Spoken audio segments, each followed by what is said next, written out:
All right, good late morning to everybody. Yet again, I'm here talking about money. You know what? I've done hundreds of videos by now. I've done a lot of content, and I've also talked about my life and everything. And I got no more content when it comes to that. But when it comes to money, I got a lot of content. I've told you I could literally put in 100 hours of money talk footage, to be very honest. And that would only be stuff that's within what I know or what I can talk about. Imagine how much is out there. Okay, the money game is something that you don't get a degree for the money game. You don't get a PhD for the money game. You just don't. That's not the way it is. The money game is too huge for all of us. Yeah, I mean, the money game is just a big, gigantic game, man. There's just so much in there. And one of the reasons is why it's bigger today is that simply the population has increased. You know what I mean? Think about millions of years ago when you had cavemen. I mean, what was the population of humankind on planet Earth? Maybe what, like 3,000, 4,000 individuals on the whole planet? You know how big this planet is for 3 or 4,000 individuals? Fast forward to today, what do we have? Like 10 billion people living on the planet? 10 billion? You know what I mean? And it's not just the increase of people. You know what I mean? It's not just the increase of people necessarily. It's also like it's infrastructure too. I mean, our infrastructure capability has risen. 10,000 years ago, we built these gigantic pyramids. Now, we build skyscrapers. You know what I mean? Like hundreds of floors, 100 floors, 100 stories in the air. You know what I mean? Our infrastructure is crazy. We got roads, we got cars, we got planes, we got trains. So you gotta understand the world has gotten way bigger. You know what I mean? But what can I talk about now? Now, typically, I'm not your conventional professor. I've told you that in the last 7 years, everything I've learned, or 8 years, in the last 8 years, everything I've learned is based on the unconventional.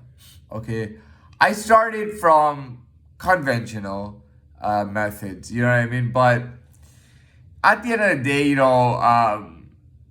you gotta make money how you feel comfortable making money. How you feel like you gotta understand who you are to make money. I didn't even understand who I was, but that doesn't matter. My first job outside of paper delivery, my first job was a grocery store cashier in my neighborhood. So I was in my neighborhood and I was working as a grocery store cashier. Okay, a large grocery store, and I was a cashier. 15 years old. That's how I was making money. I was making money, but I was comfortable because I was working in my neighborhood and I was servicing people in my neighborhood. And I was very good at it, by the way. And it made me feel professional, made me feel like I was in the professional world. I did work retail at Best Buy for a couple of months in the summer. I got to be honest, I like the cashier job more than I like the Best Buy job. But the Best Buy job offered me movement. I had an entire section that I could walk around, and it was about electronics, and I was talking to a lot of people. It was kind of cool, right? And but it is what it is. I mean, I always made money how I felt comfortable, how I enjoyed it. I could say that 8 years ago my journey started, and it was unconventional. So I started conventional. Grocery store, Best Buy, electronics, working in the kitchen of a well-known franchise hotel for 4 years, and then it was on to men's clothing because I had to learn about fashion and clothing.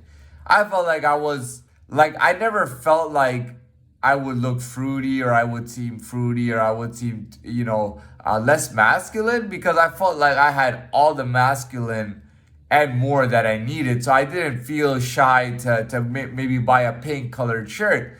I felt like it would make me look less threatening and make me look friendlier, and thus, for fulfill my purpose, really. But aside from the point, starting in that valet job, that was the beginning.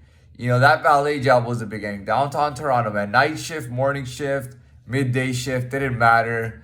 Cruising around downtown Toronto all the time. Definitely, that was my last job really, and that was a bit unconventional too. But outside of that, it was really the bank robbery that started waking me up. You know what I mean? To reality, to who I was. And I mean, the jail experience was definitely, honestly, like it was quite valuable.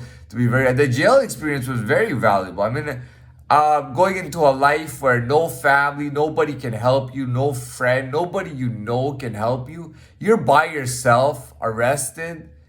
As on my first stint, it was 3.5 weeks in jail, and living in jail 24/7, sleeping in a cell in a in the what I mean, in those conditions, going to yard and all that stuff, getting into fights and things like that. I mean, jail was quite a crazy experience. Now, to be fair, you know, you don't do it typically. If you're a real dude, and you don't have like mafia connections or whatever, you go into jail and it's gonna be a hard time for you. Every person in jail will tell you, unless you're very connected and your dad or uncle or somebody something.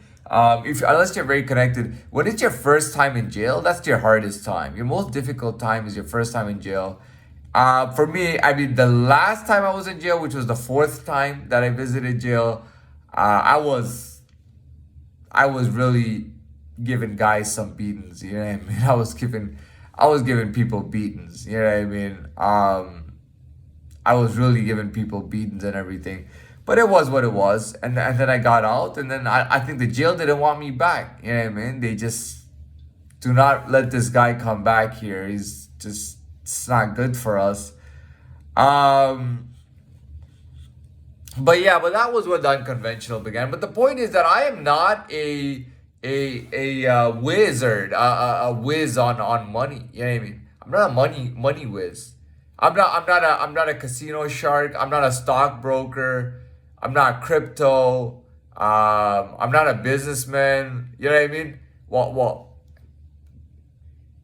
whatever it is. But the thing is that in this time, robbing that bank, from the moment that cold hard cash touched the palm of my hand, and I walked out, and it was on me, and I walked out and I left. It was an experience.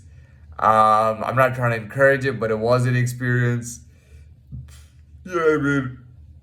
And from there, the unconventional began. You know what I mean? The unconventional world.